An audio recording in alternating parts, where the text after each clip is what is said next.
Oxygen family में वो next element जो हम डिस्कस करने वाले हैं वो है सल्फर।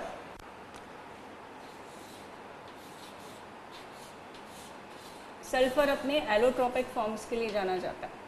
आप सभी जानते हैं एलोट्रोप्स क्या होते हैं।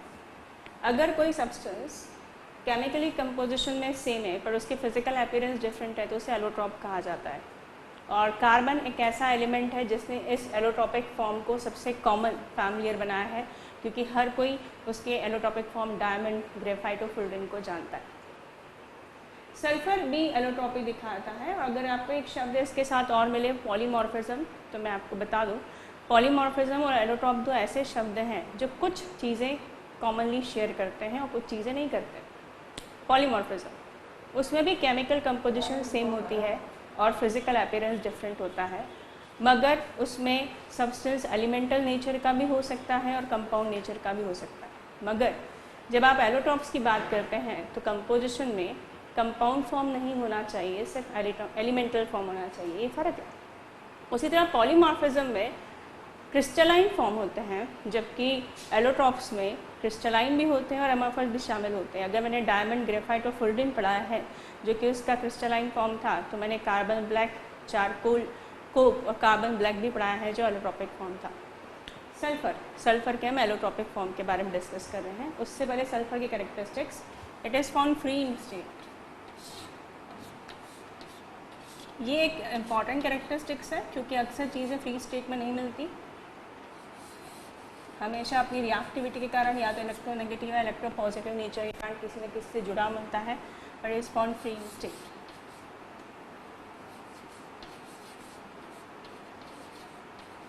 इसके अलावा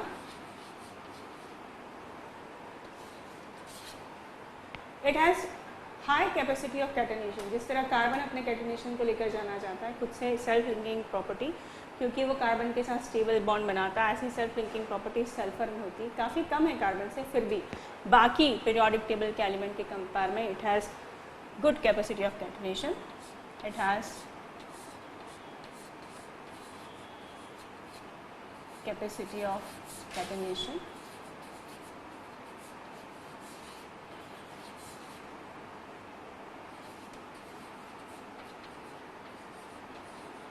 इसकी एक और खासियत है, ध्यान रखें कभी अगर आपको ऑप्शन मिल जाए इसी कैरेक्टरिस्टिक्स में, it does not react with iodine.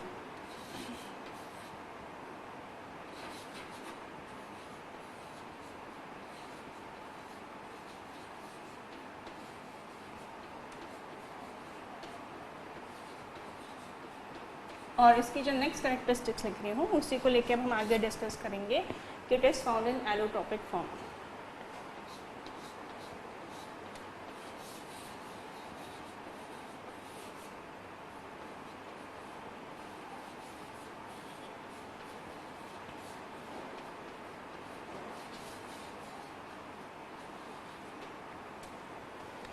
इसके एलोट्रोपिक फॉर्म को हम स्टार्ट करते हैं। इसके येलोइश कलर के एलोट्रोपिक फॉर्म होते हैं जिसे हम कुछ कैटेगरी में डिवाइड कर सकते हैं।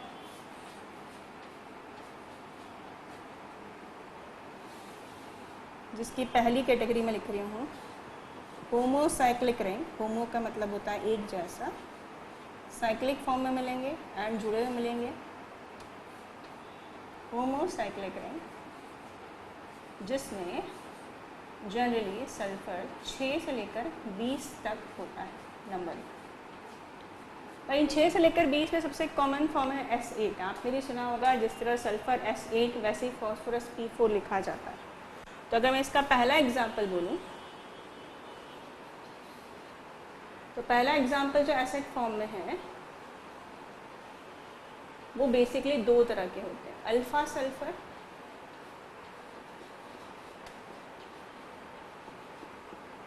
और एक होता है बीटा सल्फर।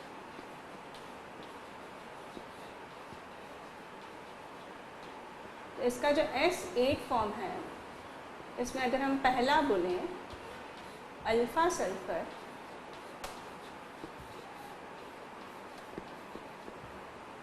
तो ये जो अल्फा सल्फर है वो एक नाम से और भी जाना जाता है, इसे ऑर्थोरोम्बिक सल्फर भी कहते हैं और कई बार रोम्बिक सल्फर भी कह दिया जाता है इसको।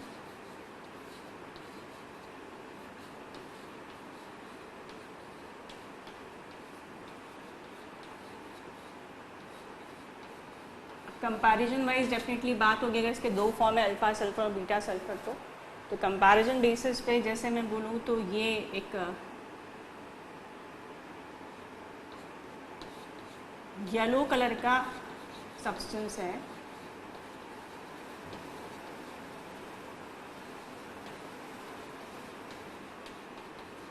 तो दूसरा वाला भी येलो कलर का ही होता है बीटा, बट वो लाइट येलो कलर का होता है, थोड़ा डार्क कलर का होता है। सेकेंड कैरेक्टरिस्टिक्स इसकी प्रिपरेशन है, सल्फर की एक वैरायटी आती है रोल सल्फर करके, तो form by evaporating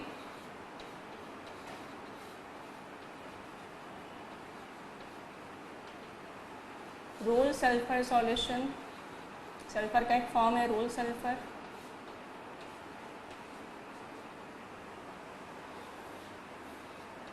in carbon disulphide. Carbon disulphide में सबसे पहले रोल सल्फर को डिसॉल्व किया जाता है, उसका एक सॉल्यूशन बनाया जाता है, उसके बाद उसको इवोपरेट किया जाता है, जिससे हमें जो सल्फर बचता है उसे अल्फा सल्फर या ऑर्थोरोम्बिक सल्फर कहते हैं। जैसा मैंने कहा ये येलो कलर का होता है। ये जो सल्फर है येलो कलर का एक खासियत जो इम्पॉर्टेंट है और जो इसे दूसरे वाले से डिस्टिंग्विश करती है, it is stable at room temperature. अगला वाला जो बीटा फॉर्म है वो रूम टेम्परेचर पे स्टेबल नहीं होता, वो 369 केल्विन के ऊपर स्टेबल होता है, तो it is stable at room temperature, ये इसकी खासियत है।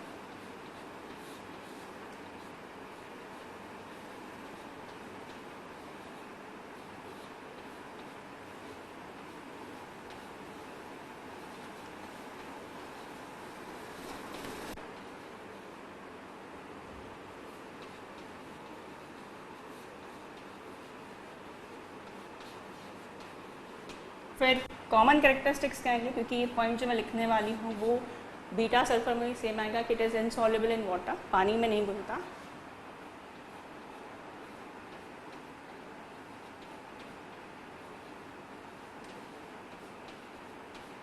सारे ही पॉइंट सॉल्युबिलिटी से रिलेटेड हैं, एक ही पॉइंट में शामिल करें।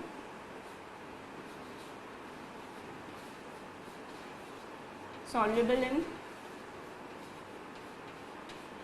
अल्कोहल, इथर, जितने भी नॉन पोलर सॉल्वेंट में है, नॉन मेटल है, तो आप सिमिलर नेचर बेसिस पे समझ सकते हैं कि क्यों घुल रहा है इन्हें। Alcohol, ether, benzene.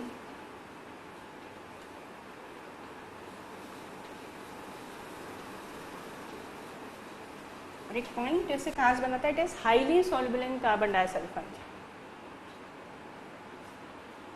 मैंने इससे पहले नाइट्रोजन फैमिली में भी जो फॉस्फोरस के एलोट्रॉप्स थे उनमें भी जब आपको वाइट और रेड फॉस्फोरस कंपेयर किया था तब भी वहाँ कहा था सॉल्युबिलिटी पॉइंट इंपॉर्टेंट है, वहाँ पे भी कुछ ऐसे ही था कि वो पानी में, वाइट जो है पानी में नहीं घुलता, कार्बन डाइसल्फाइड में घुलता, रेड दोनों में ही नहीं घुलता, तो वही चीज़ कहूँगी यहाँ भी सॉल्युबिलिटी पॉइंट इंपॉर्टेंट है सारे कैरेक्टरिस्टिक्स बेसिस पे, तो it is highly soluble in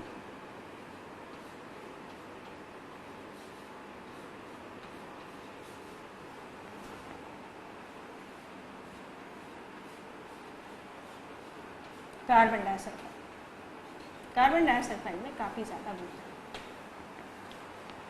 इसी की दूसरा फॉर्म तो लेते हैं हम बीटा सल्फर। बीटा सल्फर को इसकी ज्योमेट्री बेसिस पे मोनोक्लिनिक सल्फर भी कहा जाता है। This is orthorhombic and this is monoclinic. कुछ पॉइंट वैरी कर रहे हैं, कुछ सिमिलर नेचर के हैं और कुछ सेम नेचर के। सिमिलर नेचर बेसिस पे से मैं पहला पॉइंट कहूँगी, वो येलो कलर का था, इसे हम कहेंगे it is light yellow in colour.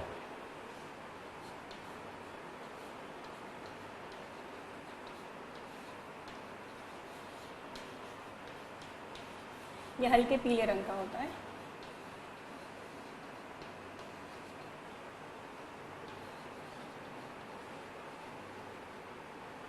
फिर ये कैसे बनता है, तो ये जो है वो अल्फ़ा सल्फर से बनता है।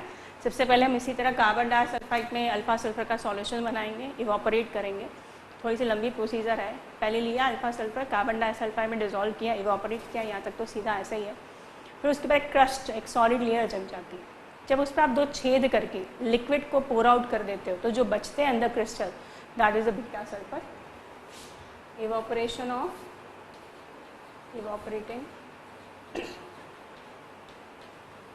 Alpha sulphur solution, alpha sulphur से बनता है। In carbon disulphide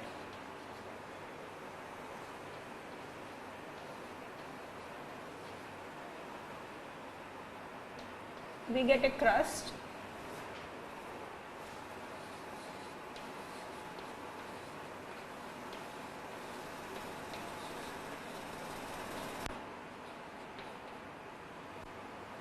and we make small hole at surface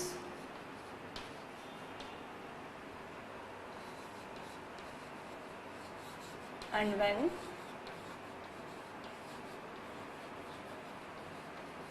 liquid is poured out,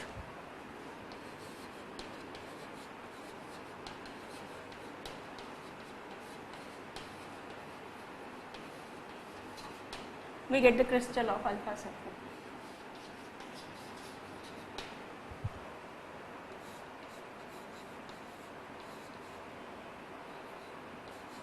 Needle shape.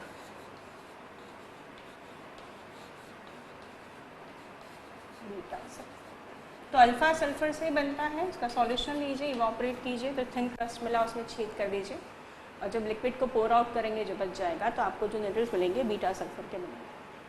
फिर जो पॉइंट था नेक्स्ट कि it is stable in room temperature, बिल्कुल पॉइंट डिफ्रेंशिएट कर रहा है क्योंकि जो यहाँ रूम टेम्परेचर पे स्टेबल होता है ये 369 केल्विन से ऊपर टेम्परेचर पे स्टेबल होता है। इसे ट्रांजिशन टेम्परेचर कहा जाता है। ट्रांजिशन एक मीडिएबल टेम्परेचर होता है जिसमें इंटर कन्वर्जन होता है, अभी मैं इसका जिक्र करूँगी। It is stable about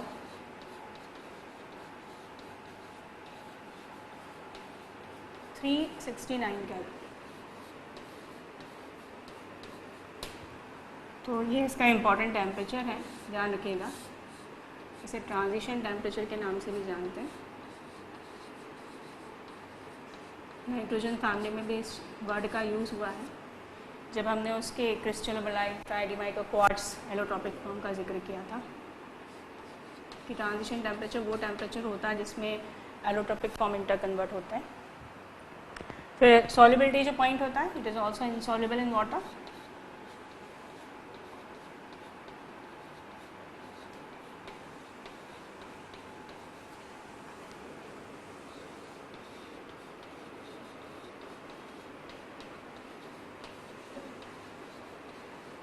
and soluble in carbon dioxide.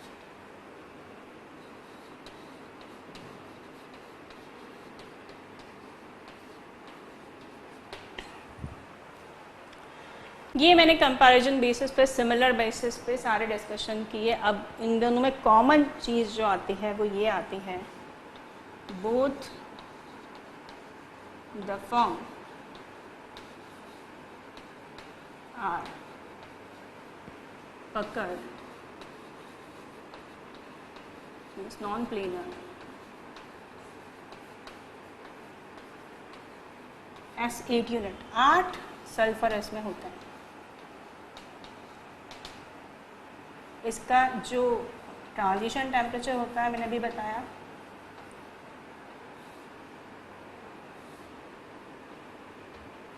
(369 kelvin होता है। मतलब अगर टेम्परेचर 369 केल्विन से कम है तो अल्फ़ा फॉर्म में चेंज हो जाएगा, और यदि वो 369 केल्विन से ज़्यादा है तो बीटा फॉर्म में चेंज हो जाएगा। अगर नॉन प्लेनर स्ट्रक्चर होता है जो कि क्राउन शेप का दिखता है और दोनों ही एसिड यूनिट है, दोनों ही क्राउन शेप है, बस फ़र्क पैकिंग का है। अगर आप इसका अल्फ़ा फॉर्म देखें, येलो होता है, येलो से ही बना देती हूँ। ये जो सर्कल में बना रही हूँ वो सल्फर को रिप्रेजेंट कर रहे हैं। This is non planar structure, copper structure, और इस तरह 8 सल्फर आपस में जुड़े हुए हैं। और मैं अगर इसका अल्फ़ा फॉर्म बना रही हूँ तो अल्फ़ा फॉर्म में सिमेट्री होती है, सिमेट्रिकल अरेंजमेंट के कारण इनकी पैकिंग बेहतर होती है, और पैकिंग जब भी बेहतर होती है तो ये स्टेबिलिटी को भी बढ़ाती है और मेल्टिंग पॉइंट, बॉइलिंग पॉइंट को बढ़ाती है। इसका मतलब alpha form is more stable then beta form. इस तरह आप देख रहे हैं सिमेट्रिकल पैकिंग में।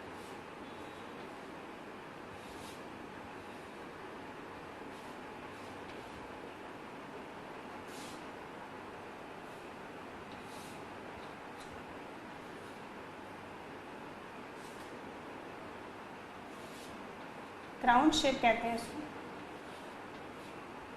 इसमें आप देख रहे हैं 8 सल्फर से सिमेट्रिकली पैक है। यदि मैं बीटा शेप बनाती हूँ, बीटा भी येलो है, लाइट येलो कलर का है, और इसमें जो है सिमेट्रिकल पैकिंग नहीं होती, इसी तरह के क्राउन शेप होता है मगर पैकिंग सिमेट्रिकल नहीं है। देखिएगा अगर मैंने एक अपसाइड डाउन बनाया है शेप 8 सल्फर को लेकर, जो नेक्स्ट शेप होगा वो उल्टा होगा।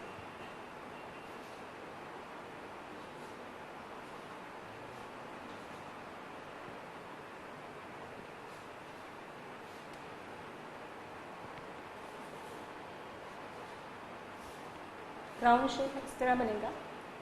इसमें अब आपको जो शेप देखने को मिलेगा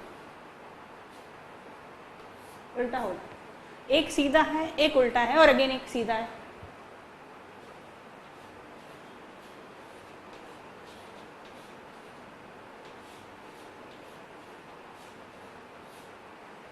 इसे कारण अपसाइड डाउन स्ट्रक्चर से कारण ये प्रॉपर पैकिंग नहीं हो पाएगी, जिसके कारण इसकी स्टेबिलिटी कम होगी। पर हाँ, जो दोनों ही शेप है वो क्राउन शेप है।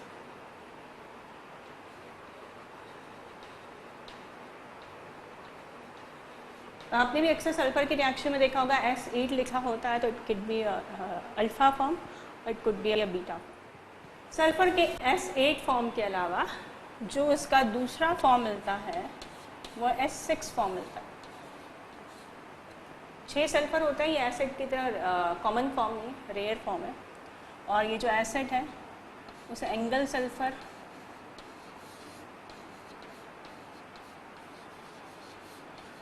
या ईटा सल्फर के नाम से भी जाना जाता है।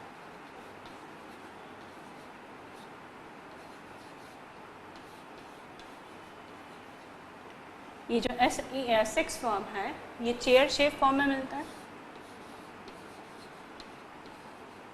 और ये भी होमोसाइकिल की कैटेगरी में आएगा क्योंकि रिंग है S8 की तरह, पर उसमें 8 की जगह 6 सल्फर है।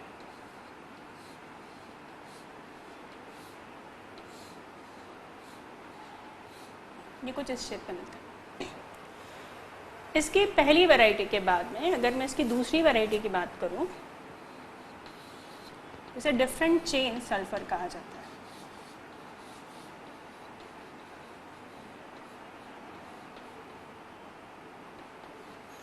डिफरेंट चेन सल्फर क्यों कहा, मैं भी आपसे बात करूंगी।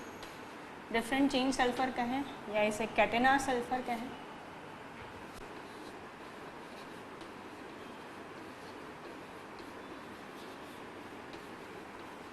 प्लास्टिक सल्फर बोले, अलग अलग नाम से जाना जाता है।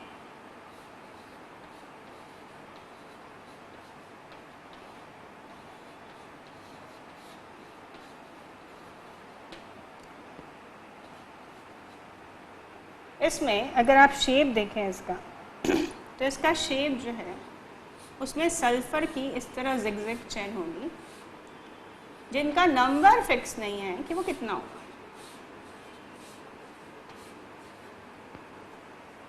क्योंकि नंबर फिक्स नहीं है, जैसे मैंने कहा था 6 है 8 है, रेयरली कभी कभी 20 भी होता है, तो इसलिए मैंने डिफरेंट चेन कहा। जैसे कैटेनेशन आपस में बहुत सारे सल्फर जुड़े हुए दिख रहे हैं, that n number could be say that SN कह सकते हैं अपने इसको।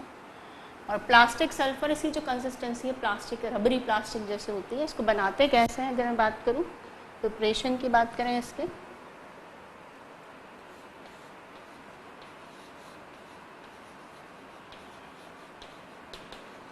तो उसे बनाने के लिए पहले नॉर्मल सल्फर लिया जाता है, उसे डिसॉल्व करके पानी में डाला जाता है। normal sulfur dissolve in water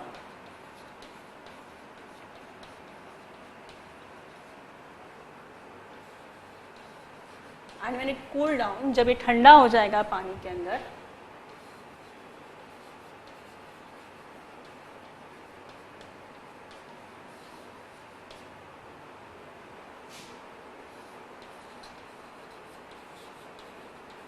we get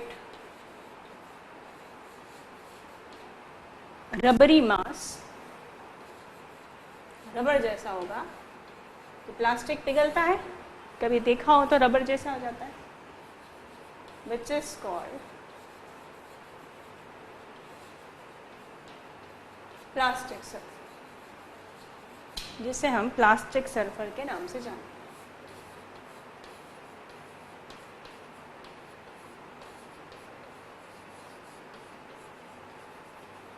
ये एक नॉन क्रिस्टलाइन स्ट्रक्चर माना जाता है जो सल्फर का ही बना हुआ है, पर क्योंकि आपने उसे तुरंत ठंडा कर दिया, पानी ने तुरंत हीट एब्जॉर्ब कर ली, तो उसे अरेंजमेंट का प्रॉपर टाइम नहीं मिला। क्योंकि क्रिस्टलाइन एक वो वैरायटी होती है जिसमें रेगुलर अरेंजमेंट होता है। किसी चीज़ को सिस्टमेटिक जमने के लिए आप भी समझते हैं समय चाहिए, समय नहीं मिला तो जो चीज़ जहाँ थी वहीं की वहीं वैसी जम गई। इसलिए इसे आप एमोरफस सल्फर कह सकते हैं, आप इसे सुपरकूल लिक्विड भी कह सकते हैं, और इसे एक्स सल्फर के नाम से भी जाना जाता है। तो it is amorphous form.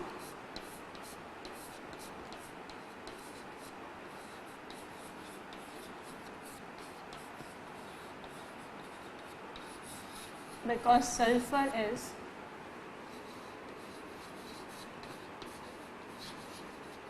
instantly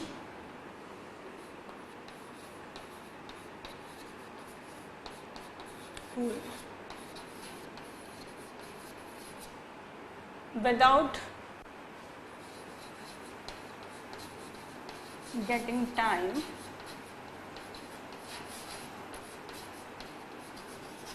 for proper arrangement.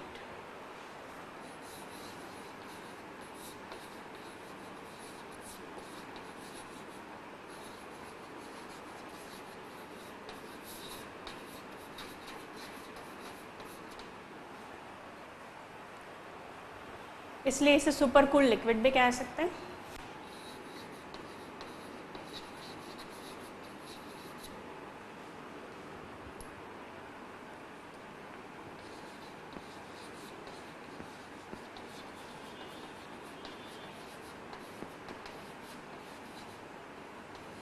और एक्स सल्फर भी कहा जाता है।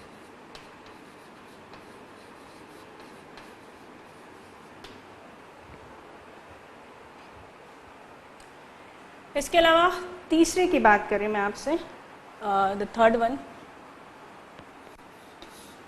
Is called H2 sulphur.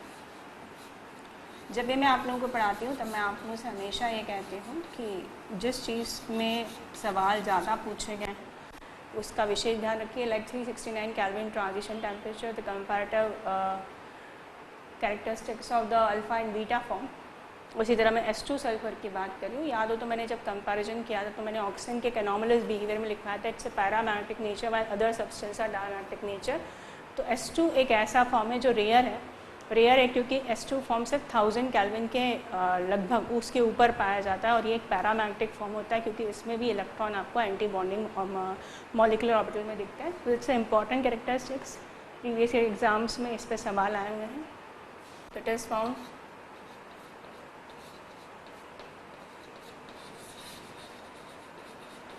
approx above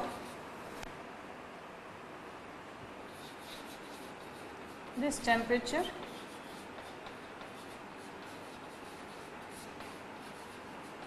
और इसकी जो खासियत है ये है it is paramagnetic in nature. It is also paramagnetic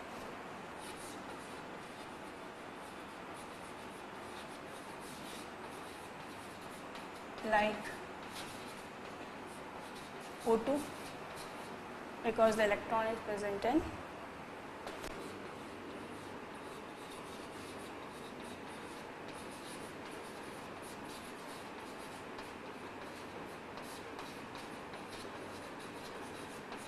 anti bonding molecular orbital.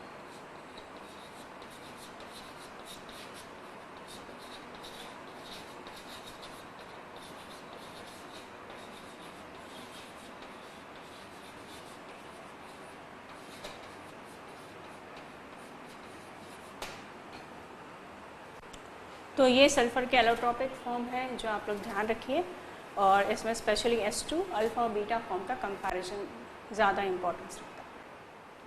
अगला हम सल्फर का जो कंपाउंड डिस्कस कर रहे हैं वो है SO2। जैसे कार्बन का CO2 वैसे ही सल्फर का SO2, सल्फर डाइऑक्साइड।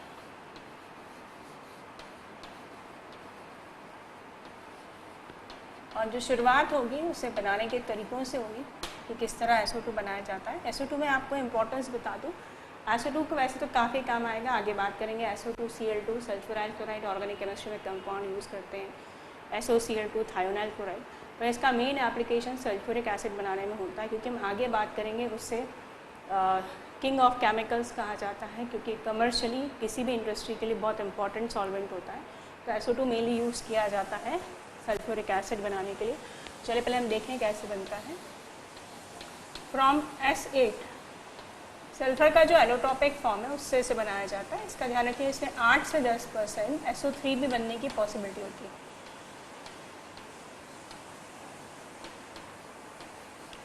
इसमें नॉर्मल डायरेक्ट सल्फर ले लिया जाता है, उसकी ऑक्सीजन से रिएक्शन कराई जाती है, रोस्टिंग कहते हैं इसको, और इस तरह आपको सल्फर मिलता है।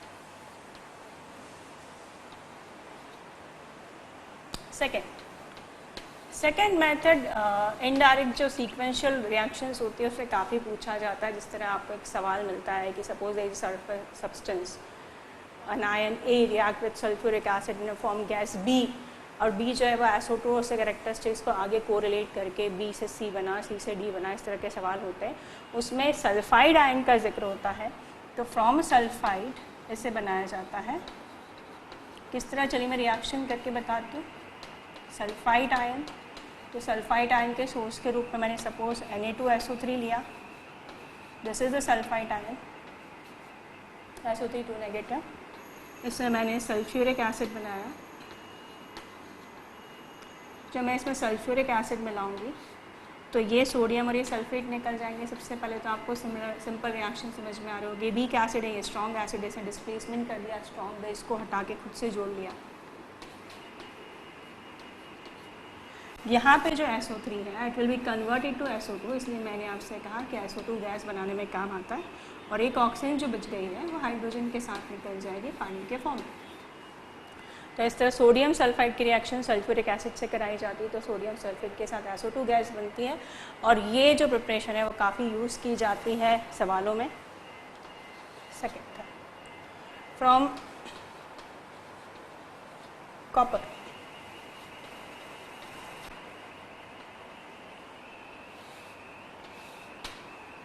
कॉपर से हम देखें इसे किस तरह बनाया जाएगा। सबसे पहले हम कॉपर लेंगे, कॉपर की रिएक्शन सल्फ्यूरिक एसिड से कराएंगे, और जब कॉपर की रिएक्शन सल्फ्यूरिक एसिड से कराएंगे और SO2 बनाना है, तो अगर एक कॉपर सल्फेट निकल रहा है तो स्टिल मुझे SO2 बनाने के लिए एक सल्फेट आयन और चाहिए। जो सल्फेट आयन है उसमें से एक सल्फेट आयन आप यूज़ कर चुके हो, दूसरी जो बची हुई है वो SO2 के फॉर्म में निकल जाएगी, SO2 गैस हो गई है। इसके बाद में 2 ऑक्सीजन बच रहे हैं जो आप समझ रहे होंगे इन 4 हाइड्रोजन के साथ वाटर मॉलिक्यूल के फॉर्म में निकल जाएंगे। और ये बता दूं SO2 जो मैंने प्रोडक्शन कर रही हूँ इट्स अ मेजर पॉल्यूटेंट है, बहुत बड़ा पॉल्यूटेंट है। एसिड रेन के लिए यही रिस्पॉन्सिबल होता है। और जितनी भी कमर्शियल रिएक्शन चलिए, जैसे ये S8 मैंने आप लोगों से कहा, ये अक्सर सल्फर की इम्प्योरिटी पेट्रोलियम प्रोडक्शन होती है।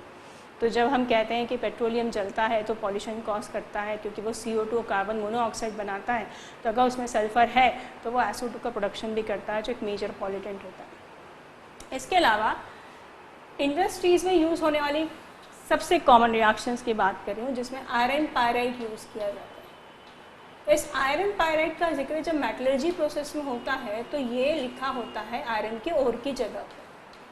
और क्या होते हैं जो किसी भी मेटल का सोर्स है, मतलब अगर ये आयरन का और बोल रहे हो तो ये आयरन का सोर्स है, मगर वहाँ स्पेसिफाई रहता है इसमें आयरन कम है, सल्फर ज़्यादा है, जैसे इसका ज़्यादातर जो यूज़ होता है वो SO2 के प्रोडक्शन में होता है। जैसे मैंने कहा वो SO2 आगे जाके सल्फ्यूरिक एसिड बनाने के काम में आती है। तो आयरन का आप ऑक्सीडेशन कर रहे हैं, डेफिनेटली ऑक्सीडेशन स्टेज जो है +3 हो जाएगी।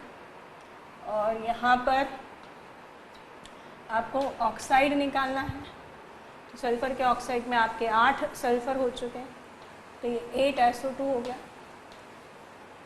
यहाँ पे हो गया आपके 16 6। ये इस तरह जो आयरन का पैराइट है, ये एक और है आयरन का, पर इसमें आयरन का में सल्फर ज़्यादा है, इसलिए इसका अक्सर यूज़ SO2 प्रोडक्शन में ज़्यादा किया जाता है। तो these are the reaction which are used to produce SO2। ये SO2 गैशियस स्टेट में निकलती है, पंजेंट स्मेल की, सफोकेटिंग नेचर की गैस है। सारे कैरेक्टरिस्टिक्स याद रखें, क्योंकि अक्सर जब इन पर सवाल आते हैं तो इनके कैरेक्टरिस्टिक्स ही होते हैं जो इन्हें पहचानने में मदद करते हैं। तो ये जो SO2 गैस है, ये कलरलेस पंजेंट स्मेलिंग गैस है। इसे वाटर वेपर मौजूद हो सकती है, तो वाटर वेपर साफ़ करके इसे लिक्विफाई करके रखा था अंडर प्रेशर। तो ये जो बनता है गैसियस स्टेट में बनता है।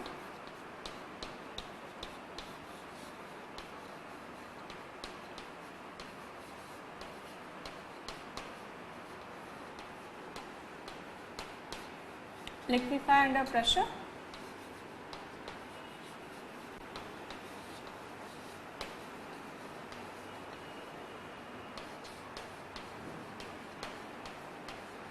and stored in steel cylinder.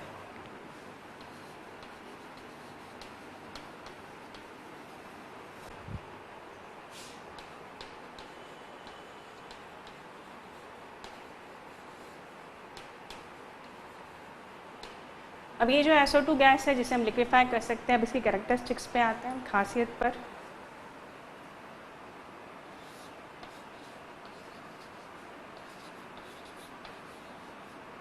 तो मैंने जिसे कहा पहली वाली कैरेक्टरिस्टिक्स इसे पहचानने में बहुत इंपॉर्टेंट है।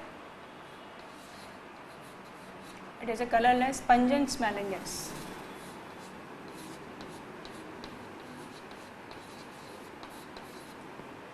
क्लोरीन भी पंजेंट स्मेलिंग गैस है, मगर वो येलोइश ग्रीन कलर की होती है। दोनों में फ़र्क है जिससे पहचाना जा सकता है कि क्लोरीन की बात की जा रही है कि सल्फर SO2 गैस की बात की जा रही है।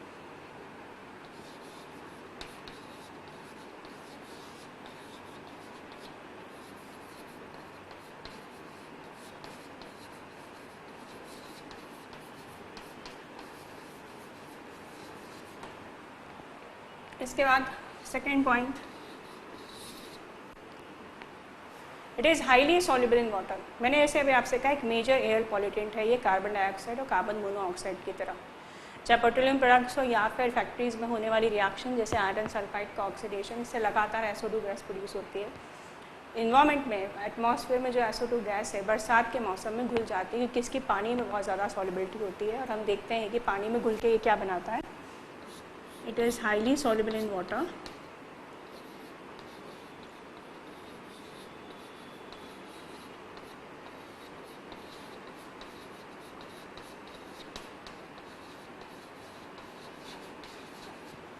responsible for acid rain.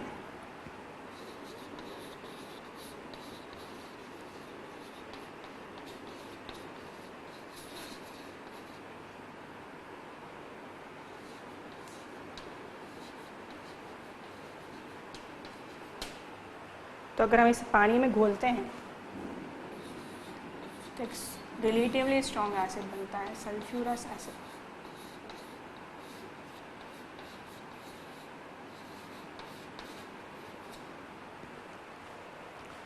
तो ये एक मेजर पॉल्यूटेंट है। इसके अलावा इसकी एक खासियत है बेस के साथ में रिएक्ट करना, और बेस के साथ में इसकी रिएक्शन से जिस तरह बाकी सॉल्ट बनाते हैं वैसे ही ये एसिडिक नेचर का बेस से रिएक्ट करेगा। सल्फर नॉन मेटल का ऑक्साइड एसिडिक नेचर का, तो बेस से रिएक्ट करके सॉल्ट बनाएगा। मगर इस सॉल्ट के साथ की जो फॉर्मेशन की रिएक्शन है उसमें आप एक खासियत देखेंगे कि ये अपना बिहेवियर CO2 के जैसा दिखा रहा है, और CO2 इसका फैमिली मेम्बर नहीं है। आप इस पॉइंट का इम्पोर्टेंस समझिए। अगर आपसे कोई कहे कि SO2 का बिहेवियर किसके जैसा, और ऑप्शंस में अगर इसके फैमिली मेम्बर के ऑक्साइड और साथ में CO2 है, तो क्योंकि हम लोग हमेशा ग्रुप वाइज जाते हैं कि जो जिस ग्रुप का है, जो जिस फैमिली का, उसके जैसा बिहेवियर दिखाएगा, तो शायद हमारा जो प्रेफरेंस है वो इसी के किसी फैमिली मेम्बर के ऑक्साइड के जैसा होगा, जबकि हमें SO2 नहीं चूज़ करके CO2 चूज़ करना है, क्योंकि जो लाइम वाटर टेस्ट आपने CO2 के लिए सुना है वही एग्जैक्टली सेम टेस्ट ये भी दिखाता है। तो हम पहले रिएक्शन विद बेस देखते हैं, इसकी खासियत।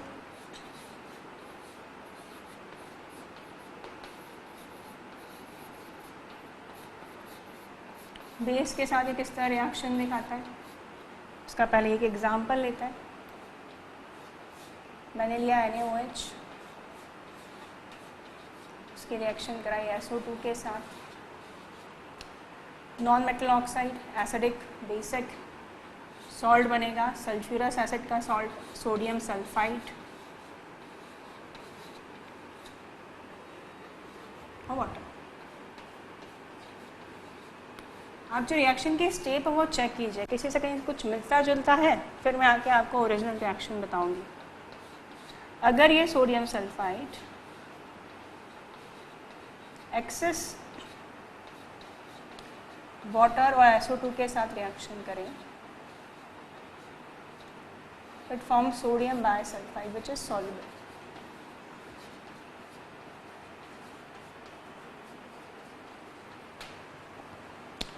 इस केक में एक रिएक्शन और शामिल करना चाहती हूँ। It has capacity to break sodium carbonate. Sodium carbonate को तोड़ने की कैपेसिटी रखता है, जो क्लियरली बता रहा है कि SO2 is a better acid in compare to CO2।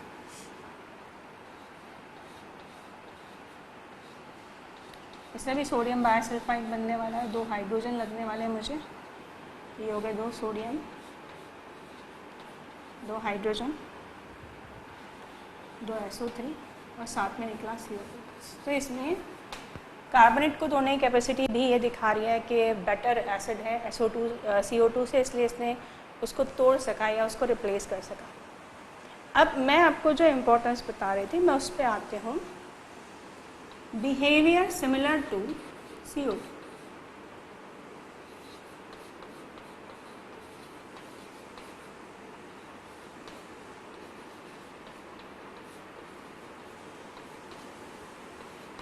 And give lime water test. ये जो लाइम वाटर का मिल्की होना, एक्सेस के प्रेजेंस में कलर चला जाना, ये सारे कैरेक्टरिस्टिक SO2 दिखाता है।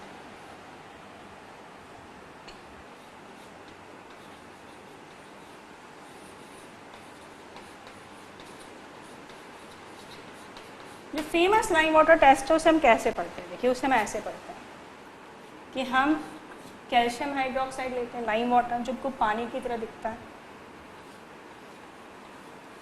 उसमें हम बताते हैं कि CO2 गैस पास कीजिए, यदि आपको कंफर्म करना है तो कैल्शियम कार्बोनेट के वाइट PPT बनेंगे।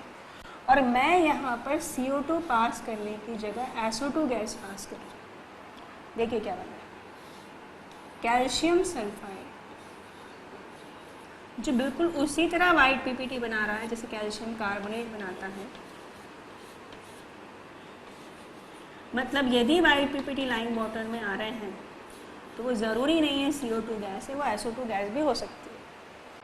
हमने जो कहा था कि हम कार्बन डाइऑक्साइड इस तरह पहचान पाते हैं क्योंकि उसमें जो वाइट प्रेसिपिटेट आते हैं वो आइडेंटिफिकेशन है, और ज़्यादा CO2 वाटर पास ना करें कि जो कार्बोनेट है वो बाइकार्बोनेट में चेंज हो जाएगा जो पानी में सॉल्युबल है, और हम जो वाइट प्रेसिपिटेट का वेट कर रहे थे आइडेंटिफिकेशन के लिए वो नहीं होगा। सेम चीज़ यहाँ होती है कि अगर हमने ज़्यादा SO2 गैस पास कर दी है तो जो कैल्शियम सल्फाइड है वो एक्सेस पानी और SO2 के साथ में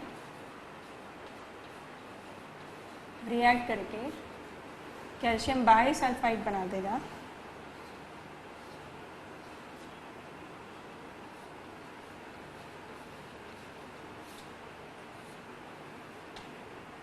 जो वाटर में सॉल्युबल है, और सॉल्युबल होने की वजह से हम उसे पहचान नहीं पाएंगे। तो आप याद रखिए, अगर आपसे पूछा जाता है SO2 किसके जैसा बिहेवियर दिखाता है, तो यहाँ ये चीज़ ध्यान रखने लायक है कि हमें उसके किसी फैमिली मेम्बर के ऑक्साइड को ना चूज़ करके CO2 को चूज़ करना है, क्योंकि दोनों ही लाइम वाटर टेस्ट दिखाते हैं।